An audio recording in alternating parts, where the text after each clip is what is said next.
Hello दोस्तों, स्वागत है आपका एक नई वीडियो में। तो आज के इस वीडियो में कुछ नया लेकर के आए हैं हमारे पुतिन भाई साहब की तरफ से। अभी कुछ नई बात आई है इंडिया के लिए। अभी पिछले हफ्ते बुधवार को छठी कैस्पियन सी सबमिट हुई थी। ये कुछ कंट्रीज हैं जैसे रशिया, अजरबैजान, ईरान, कजाकिस्तान और तुर्कमेनिस्तान के बीच में होती है, जहां वो काफी चीजों पे डिस्कशन करते हैं। और यहीं पे हमारे पुतिन भाई साहब ने इंडिया का भी जिक्र किया और साथ ही एक प्रोजेक्ट के बारे में बात किया, जिसके लिए खास तौर पर उन्होंने फोकस किया कि हमें इस प्रोजेक्ट को पुश करना चाहिए। कौन सा है वो प्रोजेक्ट, इंडिया किस तरह से उससे लिंक्ड है और क्या बातें हमारे पुतिन भाई साहब ने उस सबमिट में कही हैं। आज की इस वीडियो में आपको बताऊंगा यही सब। हेलो दोस्तों, मेरा नाम है दीपक, आप देख रहे हैं इट्स इनक्रेडिबल फॉर यू। तो आइए शुरू करते हैं।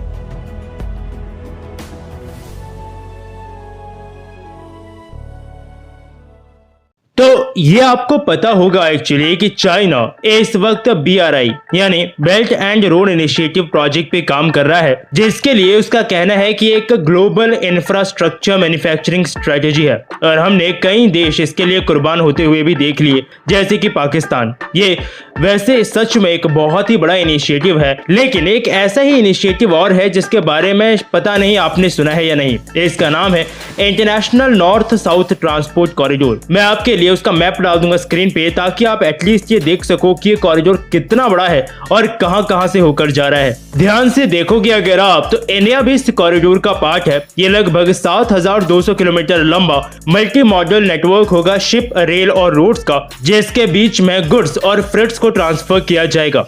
India, Iran, Afghanistan, Azerbaijan, Russia, central Asia और यूरोप के बीच में ये सभी कंट्रीज आपको मैप में दिख रही होंगी। इनसे ही ये कॉरिडोर निकल रहा है। इसमें ऑल दो अफगानिस्तान, सेंट्रल एशिया, यूरोपियन कई सारी कंट्रीज शामिल हैं, लेकिन इसमें मेनली फोकस्ड रहेंगी 3-4 कंट्रीज ही, जो कि है ईरान, इंडिया, अजरबैजान और रशिया। अफगानिस्तान में तो उनका अपना ही खेला चल रहा है। सेंट्रल एशियाई और यूरोप की कंट्रीज का भी इन्वॉल्वमेंट शायद थोड़ा सा कम रहेगा। अब मेनली इस प्रोजेक्ट का मेन मकसद ही यही है कि कुछ मेजर सिटीज के बीच में ट्रेड कनेक्टिविटी को बढ़ाया जाए, जैसे कि मुंबई, मॉस्को, तेहरान, बाकू, ये सब सिटीज हैं। और इसलिए इस छठे कैस्पियन सी सबमिट में पुतिन भाई साहब इस इंटरनेशनल कॉरिडोर का जिक्र करने से भी नहीं चुके। पुतिन भाई साहब ने एक स्पेशल रेफरेंस देकर के INSTC को एक काफी इंपॉर्टेंट प्रोजेक्ट बताया। रशिया, इंडिया, ईरान जैसी कंट्रीज के लिए कनेक्टिविटी के मामले में इसी महीने की शुरुआत में रशिया ने कंसाइनमेंट भी भेजे थे सेंट पीटर्सबर्ग से इंडिया तक वाया कैस्पियन पोर्ट,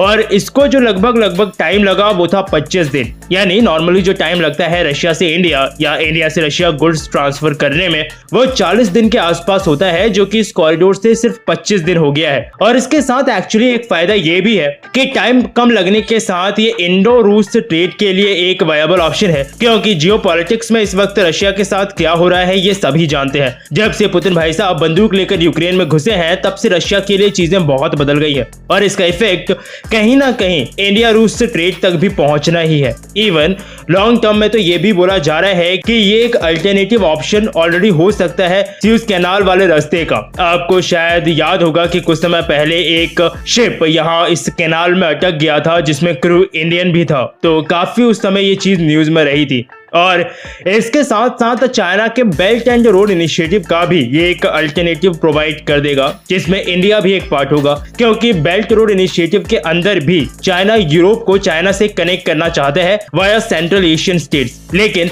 BRI का सबसे बड़ा लफड़ा हमें पता ही है, जो नॉर्मल चाइना की आदत है कि वो कंट्रीज को डेब्ट यानी कर्जे की तरफ पुश कर देता है। और इंडिया के लिए एक प्रॉब्लम ये भी है कि इसका कुछ हिस्सा POK से होता हुआ जा रहा है, जो ऑब्वियसली इंडिया का पार्ट है, लेकिन इस वक्त इंडिया के कंट्रोल में नहीं है। लेकिन इंटरनेशनल नॉर्थ साउथ कॉरिडोर में इंडिया को फायदा ये है कि इसको हम ईरान में चाबहार पोर्ट से लिंक कर सकते हैं, जो कि हमें अच्छी कनेक्टिविटी देगा सेंट्रल एशिया और अफगानिस्तान की भी। और ऑब्वियसली इतना सब कुछ कर रहे हैं तो सिर्फ टाइम बचाने के लिए नहीं कर रहे, टाइम बचाने के साथ साथ कॉस्ट इफेक्टिव भी ये चीज होगी। काफी हद तक ट्रांसपोर्टेशन कॉस्ट में भी इंडिया रशिया के बीच में हमें कमी देखने को मिलेगी। प्रिसाइसली बोलूं तो अराउंड 30% के आसपास की कॉस्ट में कमी आ जाएगी।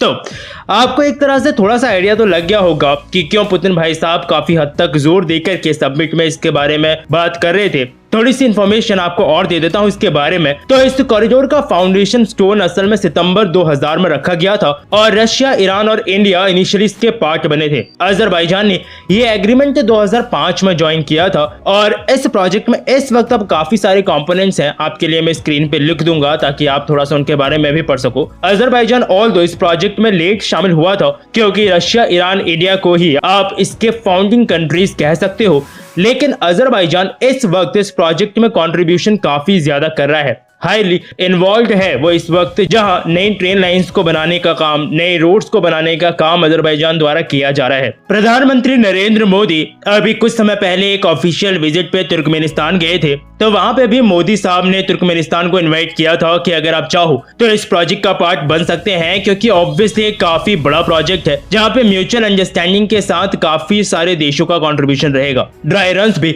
ऑलरेडी 2 रूट्स पे 2014 में इस प्रोजेक्ट के लिए किए गए थे, जहां पे पहला था मुंबई से बाकू और दूसरा मुंबई से अस्तरखान वाया तेहरान, और इसका रिजल्ट हमें वही देखने को मिला था जो कि सबने एक्सपेक्ट किया था, जहां पे जो ट्रांसपोर्टेशन कॉस्ट थी 15 टन कार्गो के लिए, उसमें $250 तक की गिरावट हमें देखने को मिली थी। आज के समय में इंडियन रुपीस में ये लगभग 2 लाख के आसपास बन जाता है।